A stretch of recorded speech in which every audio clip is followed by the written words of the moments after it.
Peace and blessings. This is Lisa Marie Goodson of the Blackberry Beauty Transformative Academy, Ancient African Wisdom for the Modern Sister. All right, y'all. I got my Storytime dress on. When I put on a big old dress, it is called the Storytime Ancient African Storytime. Okay, so what I do, as you saw the title, it is a spiritual story. So I wanted to share this. I shared this story on my YouTube years ago, and I don't even know if that video is still up. So I wanted to tell the story again. There's a lot of new people, a lot of old people that may have forgotten the story and need it for the inspiration. This is also inspired, this video, of telling a story, a story time, because I did a story time before about my growing up in Brooklyn and my life with my mom. But today I want to do another story time about, spiritual house cleansing, really, like the power of cleansing your house, the power of cleansing your house. And so, as many of you know, this Sunday, February 4th, I am starting my last $97 21-day intensive. It won't be the last 21-day intensive, it'll just be for $97. It's called Afrocentric Spiritual House Cleansing. So in a lot of ways, this story is sponsored by that intensive, and it's on the website. If you want to join, you can. All right, y'all, let's get into the story. So this is a true story, right? Now you got to remember, I grew up with a mother who was very metaphysical. And she used to have this saying about, like, just say that you need to move. You need to literally move. I mean, you need to move from the apartment you're living in or the house that you're living in to another space, to another house, apartment, even maybe moving to another state. But you got to get out of that space. Whether you're being, I'm going to go real dramatic, whether you're being evicted or whether it's not suitable for you and your family anymore, or you gave your 30 days notice, but you thought that you had a space ready and the space fell through. So the 30-day notice, you gave it, but it fell through.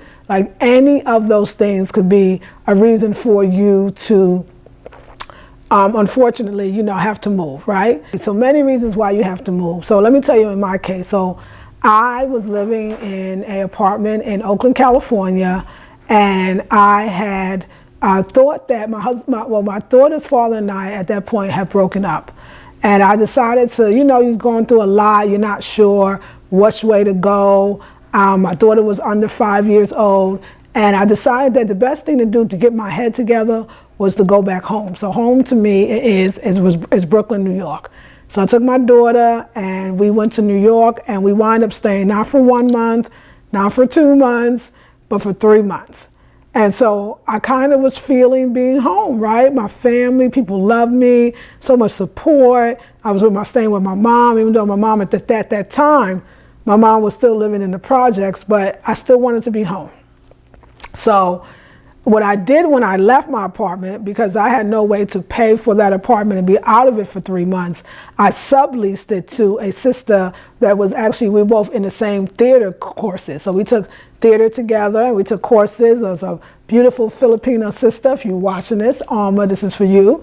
And she said, and I asked her, she was looking for a place for the summer because she was thinking living with her parents to sublet. And I said, you know what? This is perfect. I got the place. Could you sublet my apartment for 3 months? So she decided to do it. Well, me thinking now, forget it. I don't think I want to come back to California. I'm going to, stay and live in New York. So I called up on the phone. I said, hey, sis, you know what? You could have the apartment. I'm going to live in New York. I'm not coming back. It's yours. You could have it. And so at that point, I didn't even have a lot of furniture. So she was willing to get rid of what I had. It was so interesting how I could leave. Like, I'm trying to think about that now. Like, hold on, y'all. Like, how could I leave I must have had no furniture. Like, I'm really seriously thinking about how little furniture I had at the time when we left. So yeah, I was willing to let her have it all, leave everything, have it all, and just be done. So I kind of do stuff like that. So now that I think about it, but like I said, we were real minimalists, and not because I chose to be, it's because the circumstances called for that, okay? So she said yes, she was excited, she was happy, she's like, yes. So then, this is like a couple of weeks is going by, and I'm seeing New York. Remember, I came in the summertime, now I see that little winter. Remember, I was born and raised in New York. I hadn't been there for a while, I lived in California for many years. And I'm starting to realize that, you know what? This is not a good situation.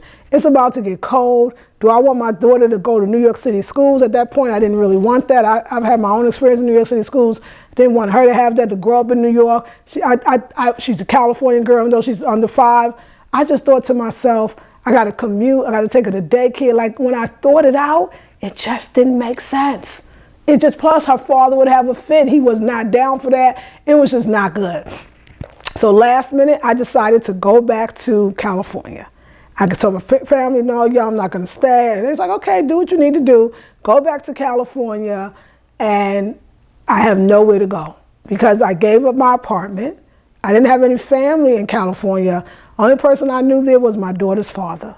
So I had to go back and live with my daughter. I wasn't even living with him. I had to live with my daughter's father. And because he wanted to get back, and I was not really feeling it.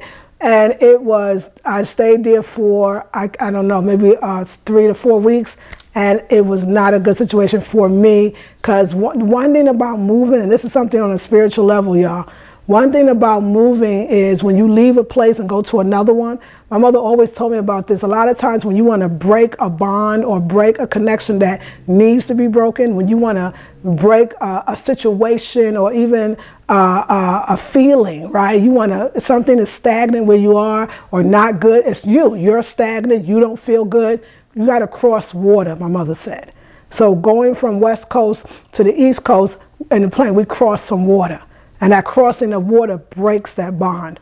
So I had crossed the water, and I had been on the other side of the water. And for me, it had been a place, 3 months. It's funny that the 3 months is always so significant for me. And passing over the water, staying for 3 months, I didn't feel that feeling anymore. It was gone. And I knew it was time to move on. So it was a deep situation, and I had to go, though. So what I did was, this is the miracle right here. Like, this is the miracle. What I did, because all I had is what I got. And I remember being in the room that we shared together, and I would keep that room spotless. All I had to work with, because what I was doing was changing the energy of the room to work for me. I was working, the old folks say, working your mojo. And even though it was that one room, that one space, I would create it in a way and keep it neat and clean and vacuumed. And I would have my spiritual books, and I had a little shelf that I would keep them in order, and I would read them every day. I would write in my journal. So on some level, I was doing my magic in that room. It was a room where he had 2 or 3 other roommates. They called it the barracks. It was like, a Rasta community, and everybody was living. It was like 2 other families. It was so not me, but I couldn't sit there and cry. I couldn't sit there and be like, why me? I had to give thanks that I had a space, and my daughter, and I was with my daughter's father, so at least it was as family as I could get, right? And so I guess that magic worked, because the sister, her name was Roberta, that lived across from me in the space that I used to live in, but I let the sister rent it. I let the sister sublease, and then I gave it to her. Well, I lived in apartment B. Across the hall is my girl, Roberta, which is actually was really a friend of my daughter's father. She calls me and says, hey girl, we know you over there. We know you don't want to be there. I was like, I never said anything, but they figured it out, because they know I used to live next door to her. She says, look, she had a 1-bedroom apartment. She says, look, I need help, and so do you. I want to know if you want to share the 1-bedroom apartment. So basically, I came back to the building I lived in, and I lived across the hall from the apartment that I gave up. Because I said, yes, it was a 1-bedroom apartment. I took the living room with my daughter. She had the bedroom in the back with her daughter in a 1-bedroom apartment, but we made it happen. And so at that point, she had helped me to find a job. I started teaching at a Black alternative schools, or afrocentric or African-centered schools. My life was just changing. I started learning so much about Kemet, on a real way. This way I learned a lot about, oh my God, like, it was so exciting. Like, a lot of scholars like Ashwa Kwesi, Renoko Rashidi. We had scholars coming to our school. I got to teach in a way I've never done. I was trained to be a teacher for Afrocentric teaching. It was a great time for me. It was amazing. I won an award for being an Afrocentric teacher. Like, it was good. So we were doing it together. I'm paying my rent on time. Everything is good. But we did have an agreement because it's a small space and it was only supposed to be, I think, for 6 months. And we were now going on 7th month. And she said, hey, you know, I loved having you, but right now me and my daughter need a little more space. And I got caught up on my bills. We agreed on 6 months and 7 months. You know, do you have a place to stay or go? I had nowhere to go. But I remember my mama said, I'm gonna cut this off now. I remember my mama said that if you want to move, you have to pack. If you want to move, you have to pack. And so, and what she meant by that was, even though you don't know where you're gonna go, even though you don't know a place, you don't have a place, nobody gave you a place, there's no place. If you wanted to be a place, you have to move. You have to pack before you move. You have to pack. So I know what that meant. Metaphysical family got that. So I got boxes and I packed them boxes. I had the dishes in the dishes box and the toiletries in the toiletry box and the furniture and the bedding in the bedding box. I packed like somebody that had a place to go. I convinced myself I had a place to go. That the sister, my roommate, would say, so you sure, you know, you got a place to go? Oh yeah, girl, where is it, girl? I don't even want to tell you. You're gonna be so surprised, girl. Girl, yeah, well, do you need anybody to help you move out? No, girl, like it's supposed to be 3, at this point it's 3 days. I think I had a week or 2 weeks to move. Girl, please, girl, it is so amazing. Really, they said, who's gonna help you move? I said, my daughter's father. He ain't had no clue. He wasn't gonna help me move after I left him, but I was so focused. My mother said, if you wanna move, you gotta pack. So I was so focused. I was in it. I didn't pack like somebody that kind of didn't have a place to live. I packed like somebody that did. Now, was there fear? Of course you feel the fear, but you know what? At this point, I had nothing. And I knew, I heard my mother's words. I mean, she was still alive, so I know she was praying for me, doing what she do, visualizing, but I was clear. I cleaned, not only did I leave, I cleaned that house. When you want peaceful beginnings, you got to create peaceful endings. I cleaned that house like somebody who really was moving and you was going to get a moving deposit. So I cleaned that one room. I made it spotless. The boxes were stacked all nice. I was constantly burning incense. I was doing it. There was words that I say, certain solutions that I used in the corners, certain things that I did while I was there, or I was working it. Everything my mama taught me, I knew. Yeah. But I don't have a place to go. Now keep this in mind now on the real. So just because I don't want you to get confused with the story. And so I have a bag of she said, you sure? I got somebody. Oh yeah, girl, I'll let you know when I get it, because girl, it's gonna be a surprise. It's gonna be a surprise the way I live. She said, okay, cool. You know, everybody was with it. Because what you want is, if the people around you are afraid, that messes with your energetic level. And that messes with your flow, and that messes with your manifestation. So if they feel secure that you're good, then they're going to put out the energy like they're going to tell everybody else, oh, you know she's moving. No, she already got a place. Girl, she done packed, cleaned up the house. You want people to talk about your life as you want it to be, because that's metaphysics, right? So I was like, okay, you know what? This is good, right? It wasn't good. I was scared, but I'm not kidding you. The next day was the day that I was supposed to be moving. This is chilling. That night, the sister Alma that was living in my apartment said to me, I left me a message. That's when I didn't have voicemail. Yeah, it was voicemail, I guess, on my maybe cell phone. Left me a message and said, Nubia, she said, I moved out this morning. She said, she has some beautiful Victorian furniture. She was a dancer as well as I was a dancer as well. And she had this mounted this mirror on the wall. She said she had beautiful towels she just bought and new dishes. She said she got rid of all the old furniture, it was old anyway and used. She said, Nubia, I left this morning. I gave Miss Fulcher, which is the woman that lives downstairs, the building manager. I gave her the keys and I'm out. She said, so I called her, I said, what happened? She said, so remember what she said, I told you that when I was 12 years old, I got stung by a wasp. And she said, and that house, I don't know, like all of a sudden, she's always said, it attracts so much wasp. It had a deck. So you walked out the French doors in the living room and then there was a deck. If many of you've seen in the old videos. And so, and of course, there was a lot of lighting and beautiful windows. And so the wasp would actually come in. And she said that at some point, she took a big china cabinet and put it against the balcony, so to speak, and didn't even use it, kept the windows closed. And she said, but that day before, this is the night before I'm supposed to move, she said she walked in that morning and the wasp was waiting for her right in the corridor or the hallway when you first come in. She said she turned around, locked the door, had her family come back up to get her bed. Everybody, her family moved her out, and she never went back again. I don't know if, and this is the second part, like an addendum that I don't think I added before. She also told me, because she was very spiritual as well, she said that sometimes she used to come home late at night and it was a figure of a man sitting, I don't mean to freak you out because I hope you're not, this is spiritual, sitting on the railing of the staircase when you first walk in to the apartment buildings. It's actually a house that was converted into apartments. And she said, she described him down, and I told my mother about him. I knew who he was too, but it was my deceased uncle named Snooky. And then she told me sometimes he would come to the window, and she said he was always gentle and kind. But again, she said it was locks. My mother said that she saw him in locks too. When she used to have dreams of my uncle. He didn't die. When he passed, he didn't have locks, but it was him. And she said it again, you know. And I'm thinking now, I think about it, could have been my deceased uncle, but it could have been my father now that I think about it. But anyway, she said gentle, loving, kind, but the presence was clearly us. And my daughter, remember, was born on the floor in that house. My daughter was born in that house. I gave birth to her in the living room, natural birth in the house.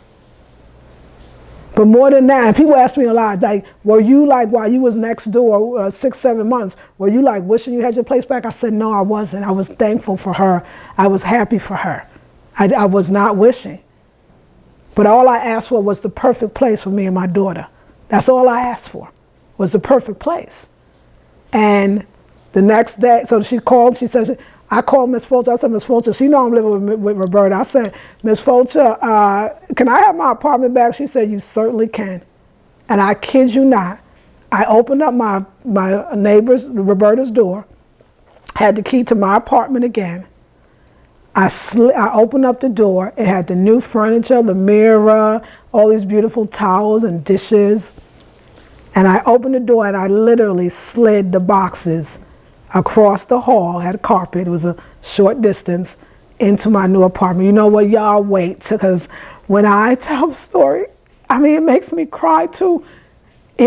Just think about the power that and the energy that we had in that apartment. My daughter was born there. Think about all the work that I was doing in the other apartment to make sure that whatever it was the best place. No malice, no wanting her out, just needing a good place to live. Think about the mental strength that I had to have to know like I know that there was a perfect place. And I packed first to prove that I gave, it was the faith. I was showing faith. I was showing faith that there is a place and I already know it. And so I could tell y'all numerous stories about the house cleansing. I could tell you how I almost lost this apartment again. I was in that apartment for 6 years, 16 years. And it was a whole thing. It was a big time lawyer that owned it. I beat him at his own game. It was miraculous. And I got to stay again. That's another story for story time, but it was all from the cleaning. So if you are interested, if you know you need to move on a mental, physical, spiritual level, any levels, not just physical, because in Amman, I had to move in a lot of ways. I think going back to New York, I think all of that helped. But if you have to move in any way, if you want new energy in your space, and you want to learn some of the things that I did to change my life and to move me forward, then you would want to join the 21-day intensive Afrocentric Spiritual House Cleansing. And it's going to be very powerful. It is the last one for $97. In March, it goes to $297. And I think you will love it. It's work, it's live, recorded. You got handouts. It's really a beautiful thing.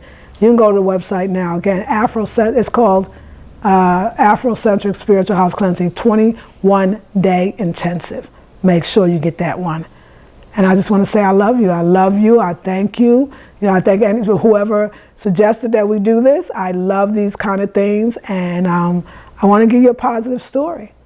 We are Black Girl Magic, but we have to know what magic is. We have to know we have it in us, and most importantly, we have to use it.